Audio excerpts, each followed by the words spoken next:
मंगलम भगवान शंभो मंगलम वृषभध्वज मंगलम त्र्यंबको देवो मंगलाय तनोहर। भगवान शिव के चरणारविंद अनुरागी सज्जनों, भगवान शिव के व्रतों में सोमवार का व्रत भी बड़ा महत्व रखता है। जिसका चंद्रमा कमज़ोर हो उसे भी सोमवार का व्रत करना चाहिए, क्योंकि चंद्रमा भगवान शिव का सेवक है। तो सोमवार का व्रत करने से भगवान शिव प्रसन्न होते हैं, और जब शिव प्रसन्न होते हैं तो उनके परिसर में, उनके परिकर में जितने भी गण हैं वो सब प्रसन्न हो जाते हैं। तो सोमवार का व्रत आप जो भी करते हैं सोमवार का व्रत, उनके लिए हम आज उसका नियम, हमारे यहाँ ये नियम है कि जो भी व्रत करते हैं हर व्रत की एक कथा है, और व्रत के बाद में कथा जरूर सुनना चाहिए। कथा सुनने से कथा दूर होती है भगवान को, और उसका व्रत का विशेष फल प्राप्त होता है। तो इसलिए आज हम आपको, अब इसके पहले हमने एक वीडियो बनाया, उसमें आपको प्रदोष व्रत कथा सुनाई, प्रदोष व्रत की कथा, उसकी महिमा बताई। आज सुनिए सोमवार व्रत की कथा, जो हर सोमवार को जो व्रत किया जाता है भगवान शिव का, उसकी क्या कथा है हम सुनाते हैं, सुनिए। प्राचीन काल में आर्यावर्त देश में चित्रवर्मा नाम के एक राजा हो गए। उसको एक परम रूप गुणशील से युक्त सीमंतनी नामनी कन्या थी। लड़की एक राजा की पुत्री थी सीमंतनी। एक दिन उस कन्या से किसी सखी ने कहा कि ज्योतिषी ने यह बताया है कि 14 वर्ष की उम्र में ही सोमंतनी विधवा हो जाएगी। ये सखी ने जब सोमंतनी से कहा, यह सुनकर के सोमंतनी को बड़ा दुख हुआ। उसने याज्ञवल्क्य की परम साध्वी भार्या मैत्रेयी की शरण ली। मैत्रेयी के पास में गई। मैत्रेयी ने धीरज देकर के कहा कि तुम एक काम करो, सोमवार का व्रत और शिव पंचाक्षरी के जप का उपदेश दिया, और कहा ओम नमः शिवाय का जाप करो और साथ साथ में सोमवार का व्रत करो। तो जो भी सोमवार का व्रत करता है उसे निश्चित रूप से कम एक माला तो ज़्यादा से ज़्यादा जितनी हो सके, और कम से कम एक माला तो जरूर ओम नमः शिवाय ही करना चाहिए। तो उसकी आज्ञानुसार सीमंतनी व्रत करने लगी। कुछ ही दिनों में नल राजा के नाती चित्रांगद के साथ उसका विवाह हो गया। एक दिन क्या हुआ, चित्रांगद एक बड़ी सेना साथ लेकर के शिकार खेलने गया।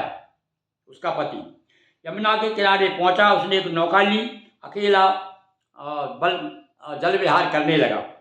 अचानक एक भयंकर तूफान आया, उस नौका को मझधार में ले जाकर के डुबो दिया। सीमंतनी के शोक का पारावार न रहा। दुखद समाचार के सुनते ही मूर्छित हो गई। देव दुर्भाग्य से शत्रुओं ने चित्रांगद के राज्य को हरण कर लिया, और सीमंतनी को उन्होंने कैद करके कारागार में डाल दिया। देखिए भविष्य कभी देखा नहीं किसी ने, क्या होता है। अच्छी भली रानी थी, राजा को इस प्रकार से राजा चला गया और उसका राज भी हड़प लिया गया, और उसको सीमंतनी को कैद कर लिया गया। दिन रात वो भगवान, फिर भी भगवान शिव को स्मरण करती रही, क्योंकि सोमवार का व्रत तो करती ही थी, पर अब वहाँ जेल में है, पर वो भगवान शिव का पंचाक्षरी मंत्र ओम नमः शिवाय का जाप करती रही।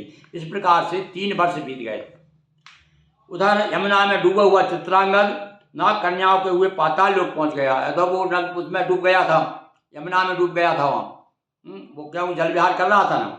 तो वहाँ पर क्या, राजा तक्षक को जब मालूम हुआ कि परम शिव भक्त चित्रांगद यहीं है, तो बड़ा प्रसन्न हो गया।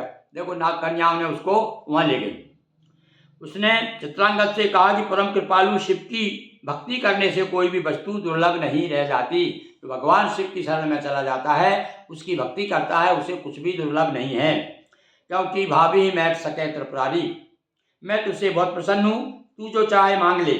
चित्रांगद ने कहा कि मैं अपने माता पिता का एक ही पुत्र हूँ, मुझे उनके चरणों के दर्शन करने की बड़ी इच्छा है।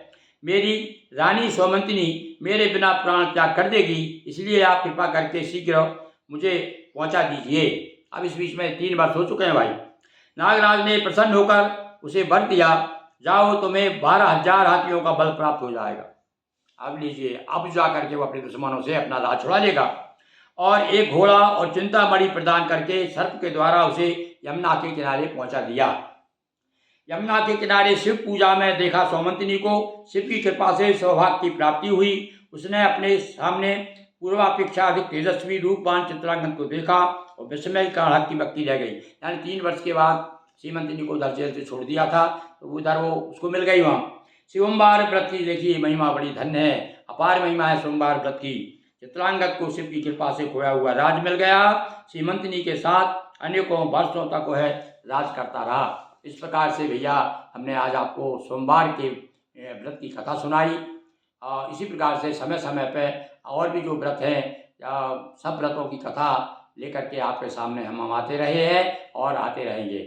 और यदि आपको ये हमारा प्रयास, ये कथा आपको अच्छी लगी तो आप जो है सब्सक्राइब कीजिए और अपने मित्रों को, जो भी भगवान शिव के जो भक्त हैं, जो सोमवार का व्रत करते हैं, प्रदोष का व्रत करते हैं, शिवरात्रि को विशेष रूप से भगवान का अभिषेक करते हैं, ऐसे ही लोगों तक ज़रूर से ज़्यादा पहुँचाने का कष्ट करें। बहुत बहुत धन्यवाद। ओम नमः शिवाय।